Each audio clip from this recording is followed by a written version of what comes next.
Hi friends, welcome back to my channel. It's Megan and today we are doing my February wrap-up.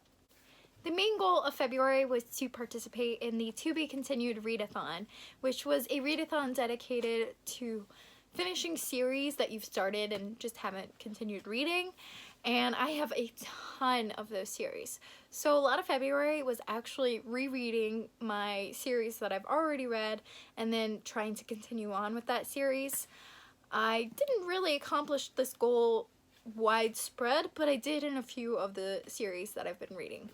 So the first books I read, and I don't know if these were the first, these are just the first ones I'm pulling out, were the A Court of Thorns and Roses series. I read A Court of Thorns and Roses and then also A Court of Mist and Fury. I read both of these in the audiobook format, and while the audiobook is a really great way to reconsume the stories that I have already had a general foundation for, I wouldn't feel comfortable going into the audiobook of A Court of Wings and Ruin, which I have not read yet, just because it just doesn't help me get into the world as much. I definitely found myself straying from the story and having to rewind and pay attention a little bit more than most audiobooks, just because this world is so developed and consuming that you have to pay attention and be very involved to know what's going on if you haven't read the books yet. However, I still really love this series, still 5 out of 5 stars on both books, and I am so excited to pick up A Court of Wings and Ruin. If you aren't aware, this series tells the story of Feyre, who is this beautiful girl right here, and she is a human who is abducted and taken into the land of fairy after she kills a wolf that actually was a fairy. And it's a Beauty and the Beast retelling, so that's all I really have to say from here. And yeah, but if you like these two dust jackets slash the other dust jacket as well, I got them from the Bookish box. I don't know if they still have them in stock, but that is where I got them, so yes. The next series that I read was the Cruel Prince series. I read The Cruel Prince as a reread, and then I also picked up The Wicked King and was able to somewhat continue the series. I still need to finish The Queen of Nothing to finish the series, but at least I made some progress in the series this month. The Cruel Prince tells the story of Jude, who again is abducted and taken to the land of fairy with her two sisters, and together they are all learning to deal with the intricacies of being in the land of fairy and the politics and everything about the cruel fairies, because they are cruel. Overall, I really enjoy the concept of the story and I really enjoy the writing, but I don't enjoy, I don't know, I think it's the real world aspect.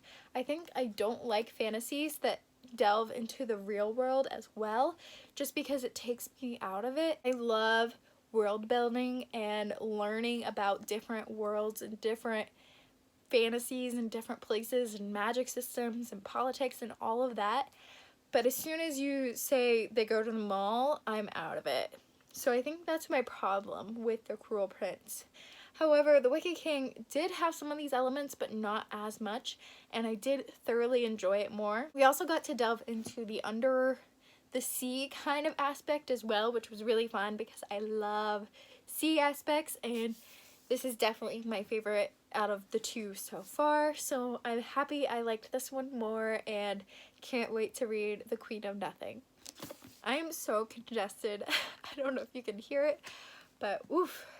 I also read the Caraval series, which includes Caraval, Legendary, and Finale. This series tells the story of two sisters named Scarlet and Tella.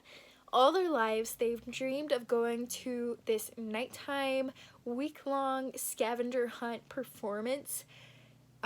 It's very magical, very illusionary, and you have to have a special invitation to go. And one day, Scarlet receives an invitation to this performance called Caraval, and this year the prize is one wish. However, the concept and the premise of this game this year is to find Tella. Tella gets kidnapped at the very beginning of the game, and so throughout the first book, it's Scarlet going on this scavenger hunt and through this game to find Tella. It's got a lot of aspects of what's real, what's not, and there's some good romance, and This one is told from Scarlett's point of view. This one is told from Tella's point of view, which I really loved because Tella is my favorite character. And Finale is told from several points of view. So overall, I just really enjoyed the series and gave them all 5 out of 5 stars. Forgot to mention, I gave The Cruel Prince 4.5 and The Wicked King 5, I'm pretty sure. If it wasn't that, it was The Cruel Prince 4 and The Wicked King 4.5. But yeah. I was also able to read Heart of Flames by Nikki Palpretto. I read Crown of Feathers back in January. This is the sequel. I actually got to read the sequel at the very beginning of February and posted this on the release day for it, and I loved this book. I actually did an entire reading vlog on this book, so if you've read the book or if you don't care about receiving spoilers on the book, you can go watch that. I will link it down below, and then if I can figure out how to, I will link it up above as well. I can't breathe. If I can figure out how to, I will link it up above as well with the little eye. Still have not figured that out, but it will definitely be down below.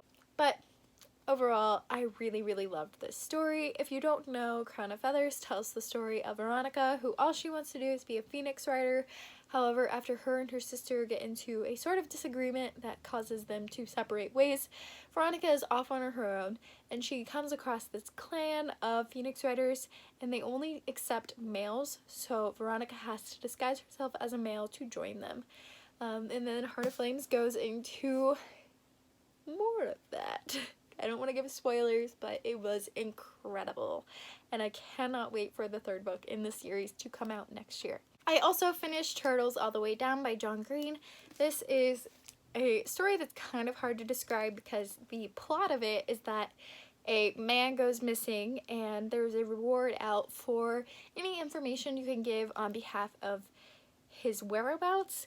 And Aza, our main character, is actually friends with the son of this man, and so she befriends the son to try to get more information, but it's more of a subplot. It's a very character-driven story, and it deals a lot with anxiety. If you have anxiety, this is very accurate, so I would recommend that if you are triggered by that, not to read this. However, if you think you can handle it, this is an incredible representation of anxiety and thought spirals and doubting yourself and everything like that, and it's so good. I really connected with the main character.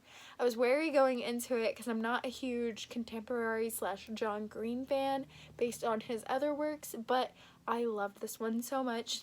As you can see, it's a library book, but I do think I'm going to haul it at some point because it was so good.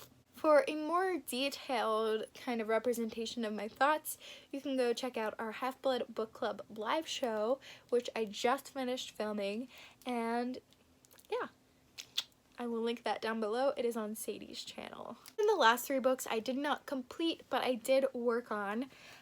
Where She Went is the sequel to If I Stay, which tells the story of this girl who gets in a car accident that puts her in a coma, and while she's in the coma, she is experiencing everyone's thoughts and feelings towards her being in the coma, but also learning about her family dying, so she's trying to decide if she should join her family in the afterlife or if she should go back to who's waiting for her in real life, and that is told from her perspective, and then this book is told from the boyfriend's perspective, so it's a really good series. Not my favorite, probably will unhaul it, but it is good, easy read to get through. I've also been reading the 3rd book in the Darker Shade of Magic series by V.E. Schwab, which tells the story of Kel, who is sort of an ambassador between 4 different Londons.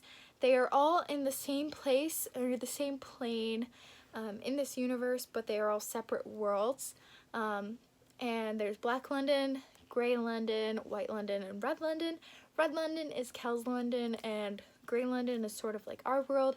Black London is destroyed, and White London is kind of all consumed by magic. And one day, Kel, on his journeys between Londons, discovers a woman named Delilah Bard, and together they go on this mission to save the world, or the 4 Londons, and then this is the 3rd book in this trilogy, and it's pretty good. I'm on page 60. And I'm enjoying it. It's just very daunting to look at, and so I haven't picked it up again. And lastly, I made a ton of progress in Game of Thrones. I still have roughly 230-ish pages left in the book, but I started at page 30 and I'm on page 580. So reading 550 pages of this book this month, I'm very proud of. And I wish I had finished it, but I'm proud of the progress I did make. So those are all the books I read in February. I definitely did not tackle the to be continued readathon in the way that I would have liked to, but I'm proud of what I did accomplish because I still read 9 finished books and then also into 3 others. So I'm really proud of what I did accomplish, as I said, and I'm looking forward to what I can accomplish in March. So thank you guys so much for watching. Let me know how your February went down below, and I will check in with you in my next video. Bye, friends!